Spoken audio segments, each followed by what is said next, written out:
Literary forum of Bengal के आसनसोल शाखा की तरफ से आगामी 4 फरवरी से 7 फरवरी तक आसनसोल में आसनसोल सांस्कृतिक उत्सव 2025 का आयोजन किया जाएगा। इसे लेकर आज इस संस्था से जुड़े जितेंद्र तिवारी ने अपने गोधली स्थित आवासीय कार्यालय में एक संवाददाता सम्मेलन किया। उन्होंने बताया कि आगामी 4 फरवरी से 7 फरवरी तक आसनसोल में सांस्कृतिक उत्सव का आयोजन किया जाएगा। उन्होंने कहा कि पहले आसनसोल में फिल्म फेस्टिवल का आयोजन किया जाता था, लेकिन पिछले कुछ समय से फिल्म फेस्टिवल का आयोजन बंद है। लिटरेरी फोराम অফ বেঙ্গলের আসানসোল শাখার দ্বারা আজকে আমরা আসানসোল শিল্পাঞ্চলের সমস্ত সাংবাদিক বন্ধুদের মাধ্যমে আসানসোলের জনগণের জন্য একটা উপহার নিয়ে এসেছি, সেটাই আপনাদের সঙ্গে শেয়ার করতে চাই।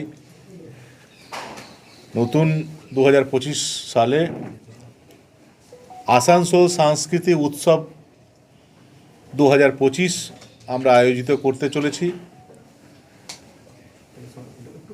4 ফেব্রুয়ারি থেকে এটা স্টার্ট হবে। 4, 5, 6, 7 4 দিন ধরে চলবে এটা। ভেন্যু আমরা কয়েকদিন পর জানিয়ে দেব আপনাদেরকে। মূলত এই শিল্পাঞ্চলের এই জেলার যারা শিল্পী, সাহিত্যিক, বুদ্ধিজীবী তাদেরকে মঞ্চ প্রদান করা এবং তার সঙ্গে সঙ্গে আসানসোলে যে আগে ফিল্ম ফেস্টিভ্যাল হতো, যেটা বেশ কয়েক বছর ধরে বন্ধ হয়ে গেছে, সেটা আবার ফিরিয়ে আনা। 4 ফেব্রুয়ারি থেকে 7 ফেব্রুয়ারি অবধি কিছু ফিল্ম আমরা ফিল্ম ফেস্টিভ্যালের মাধ্যমে দেখাবো, কিছু ডকুমেন্টারি, শর্ট ফিল্ম এবং এই শিল্পাঞ্চলে যারা শর্ট ফিল্ম তৈরি করছে তাদেরকে একটা মঞ্চ প্রদান করা, সবটা নিয়েই আসানসোল শিল্পাঞ্চলের যারা সংস্কৃতি মনস্ক ব্যক্তি তাদেরকে মঞ্চ প্রদান করা থেকে নিয়ে আসানসোলের মানুষ 4 দিন ধরে যাতে আসানসোলে যারা গৌরব তাদের প্রতিভা দেখার সুযোগ পায়, এই কাজ আমরা করতে চলেছি।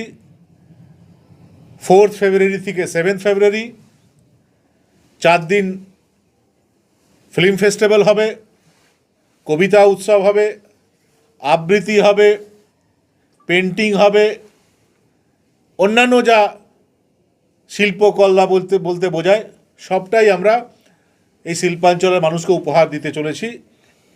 এবং এই উৎসবের নাম দেওয়া হয়েছে আসানসোল সাংস্কৃতিক উৎসব 2025। বাকি সবটাই হয়ে থাকে, অনেক বিভিন্ন সংগঠনের তরফ থেকে হয় অনেক কিছু, গোটা বছরে কিছু না কিছু অনুষ্ঠান চলে আসানসোলে। কিন্তু ফিল্ম ফেস্টিভ্যালটা আমাদের বন্ধ হয়ে গেছিল, সেটা আমাদের ভালো লাগছে আপনাদের সঙ্গে শেয়ার করতে যে সেটা পুনরায় আমরা আসানসোলে ফিরিয়ে আনতে চলেছি। আপনাদের মাধ্যমে আসানসোলের জনগণকে এই আনন্দের খবর আমরা তাদের সঙ্গে শেয়ার করার জন্য আপনাদেরকে আমন্ত্রণ জানিয়েছিলাম। Thank you. রবীন্দ্র ভবনে সেই ফেস্টিভ্যাল হচ্ছে, সেক্ষেত্রে কি আসানসোল রবীন্দ্র ভবন কি আপনাদের প্রথম প্রেফার থাকবে? রবীন্দ্র ভবনের জন্য আমরা অলরেডি অ্যাপ্লাই করেছি এবং এখন পর্যন্ত কথাবার্তা চলছে। যদি পজিটিভ ওনারা সিদ্ধান্ত নেন তাহলে আমাদের ফার্স্ট প্রিফারেন্স কিন্তু আসানসোল রবীন্দ্র ভবনই থাকবে। পরবর্তী ক্ষেত্রে যদি কোনো জটিলতা তৈরি না হয় তাহলে আমরা আসানসোল রবীন্দ্র ভবন এটা করার চেষ্টা করব। যদি রবীন্দ্র ভবন না পাই তবুও কোথাও না কোথাও কিন্তু আসানসোল এটা হবে। আমার দৃঢ় বিশ্বাস যে যারা রবীন্দ্র ভবনের দায়িত্বে আছেন আসানসোলের মানুষের কথা মাথায় রেখে, এবং এটা সবার জন্য, এটা তো শুধু আমাদের জন্য না, সব আসানসোলের জনগণের জন্য, সবাইকে আমরা ইনভলভ করার চেষ্টা করব। আসানসোলে যত জনপ্রতিনিধি আছেন সবাইকে আমরা আবেদন করব আপনারা এটাতে আসুন, দলমত নির্বিশেষে সবাই আসুন। এবং আসুন না, নিজেদের মধ্যে বিরোধ তো থাকে, রাজনৈতিক বিরোধ থাকে, কিন্তু সাংস্কৃতিক মঞ্চে অন্তত একসঙ্গে সবাই এসে আমরা आसानसोल নিয়ে আমরা গর্ব बेहतर शिक्षण संस्थान मां शारदा ट्यूटोरियल। हमारे यहाँ 13 वर्षों के अनुभवी मनोज सर एवं एक्सपर्ट फैकल्टी द्वारा उच्च माध्यमिक आर्ट्स के सभी विषय का ज्ञान प्रदान किया जाता है। बीए जेनेरिक इंग्लिश और इंग्लिश प्रोग्राम के कोर्स भी कराए जाते हैं। इसके अलावा बैंक, एसएससी एवं सभी प्रकार के कम्पिटिटिव परीक्षा के लिए कम्पिटिटिव इंग्लिश की तैयारी करवाई जाती है। कमजोर बच्चों पर विशेष ध्यान दिया जाता है एवं साप्ताहिक टेस्ट में सेमेस्टर वाइज परीक्षा लिया जाता है।